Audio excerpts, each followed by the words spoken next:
प्रकार घडलेला आहे, तुम्ही ठिय्या मांडला, घोषणाबाजी केलेल्या आहे, भाजप आमदार आले होते, शहराध्यक्ष आले होते, काय नक्की प्रकार घडलाय, काय तुमचं म्हणणं आहे, काय आरोप आहे? सोलापूर महानगरपालिकेच्या सार्वजनिक इलेक्शनचा शेवटचा दिवस.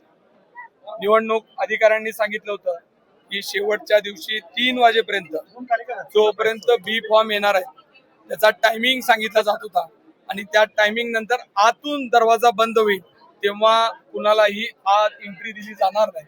हे ते त्यांच्या माईकवर सांगत होते की 2:49 झाले, 50 झाले. अशा पद्धतीनं त्यांनी गेली 15-20 मिनिटं अलॉटमेंट होत असताना 3 वाजून झाल्यानंतर सुद्धा भारतीय जनता पार्टीचे आमदार सचिनदादा कल्याण शेट्टी आणि शहराध्यक्षा रोहिणीताई या पळत पळत येत असताना आपल्या सर्व कॅमेऱ्यामध्ये त्या कैद झालेल्या आहेत. तुम्ही बघितलंय की ते ज्या पद्धतीनं 3 वाजता ते त्या बूथवर जाऊन देत होते, अजून 3 वाजल्यानंतर ते 2 इथं जाऊ शकले नाहीत.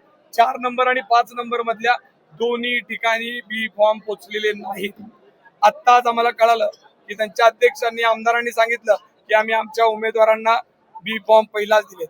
सगळ्याला माहित आहे तुमचे लोक डोळ्यात तेल घालून अशा पद्धतीनं देवाची वाट बघतात, त्या पद्धतीने तुमची वाट बघत होते.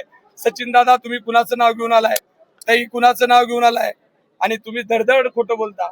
साहेब तुम्ही अक्कलकोटच्या नगरीत राहता, तुम्ही तरी खोटं बोलू नका. सगळ्यांनी तुम्ही सगळ्या समोर सांगितलं आता की आम्ही फॉर्म दिले होते.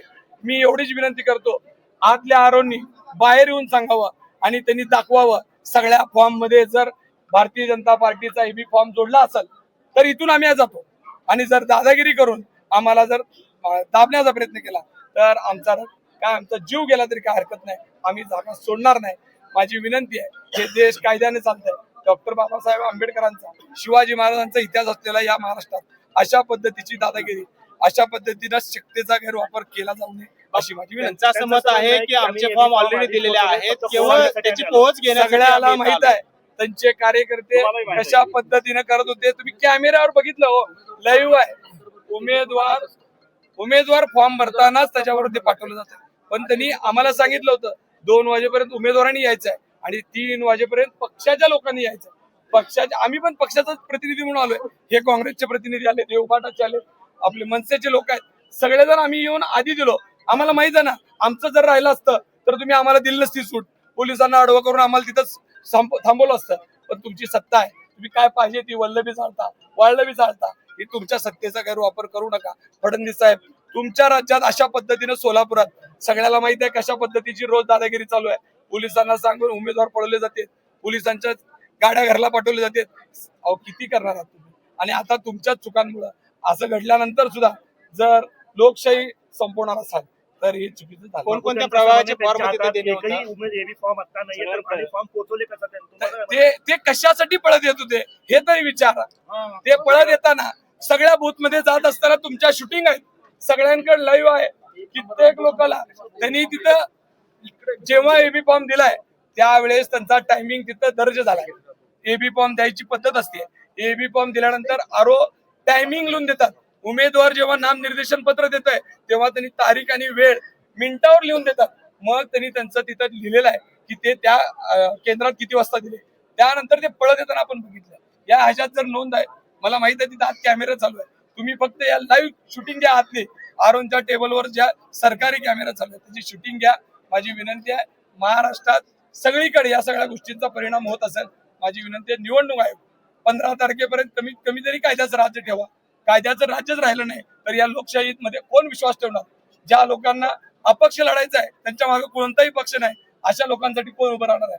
तर माझी विनंती आहे की सत्तेचा वापर भारतीय जनता पार्टीनं करू नये एवढं पुढची भूमिका काय असणार? जोपर्यंत आतले आरोप बाहेर येऊन आम्हाला सांगत नाहीत की जी घडलेली घटना काय, कायद्यामध्ये या सगळ्या गोष्टीची तरतूद काय, जोपर्यंत ते आम्हाला सांगणार नाही तोपर्यंत आम्ही जाणार नाही.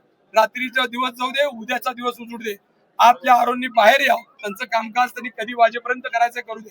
त्यांचं काम पूर्ण झाल्यावर ते आतनं दरवाजा उघडणार आहे. दरवाजा बाहेरनं कुणी लावलेला नाही आहे, दरवाजा आतून बंद आहे. आतून दरवाजा बंद असेल तर आतूनच उघडला पाहिजे. पण त्यांना फोन करून त्यांना प्रेशर करून जर दरवाजा उघडायला लावत असाल तर हे महाराष्ट्रात कोणी खपून घेणार. महानगरपालिका एक पायरी खाली आहे. त्यांना देखील इथं आणण्यात आलं. सोलापूरचे पोलीस आयुक्त त्यांना देखील इथं बोलवण्यात आलं. आज राज्यात आणि देशात तुमची सत्ता आहे. एखादा गरीबाचा फॉर्म उशीर तर घेतला असता का?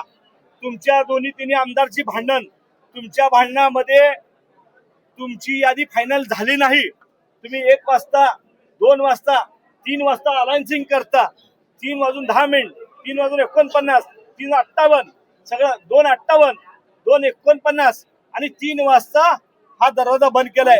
आम्ही कुठल्याही पक्ष नाही, इथं हे शिवसेनेचे आहेत, उबाटाचे आहेत, एकनाथजी शिंदेच्या शिवसेनेचे आहेत, मी काँग्रेसचा आहे. आम्ही दरवाजा बंद केला नाही, दरवाजा आतनं बंद झालाय. आणि अशा पद्धतीनं सर्व बीफॉर्म त्यांचे आत पोहोचलेले नाहीत. चेतन भाऊ, या केंद्रावरती किती उमेदवारांचे जे आहेत ते आणि आम्ही सर्वांनी लेखी हरकत घेतलेली आहे. एवढंच नाही तर आमचे लोक आत आहेत, आतल्या लोकांना देखील रेकॉर्डिंग करायला सांगितलंय. बाहेर आहेत, तुमचा कॅमेरा फिरत होता, कसे हे लोक पळत होते. तुमच्यातली भांडण, तुमच्या याद्या नीट फायनल झाल्या नाहीत. तुम्ही 3 वाजता आत येता, 3 वाजून 1 मिनिटांनी, 3 वाजून 5 मिनिटांनी, इथं 3 वाजून 10 मिनिटांनी पोहोचता. 3 वाजता हे सगळे दरवाजे बंद झालेले आहेत. लोकशाही जीवन ठेवायची का नाही? तुम्ही एकीकडे सर्वसामान्याला असा कायदा लावू शकला असता का? तुम्ही आमदारात म्हणून सगळ्यांना इथं बोलून घेता. आणि भारतीय जनता पार्टीचे अध्यक्ष, त्यांच्या हातात हा बंच होता, यांचे कुणाची बी फॉर्म आत पोहोचलेले नाहीत.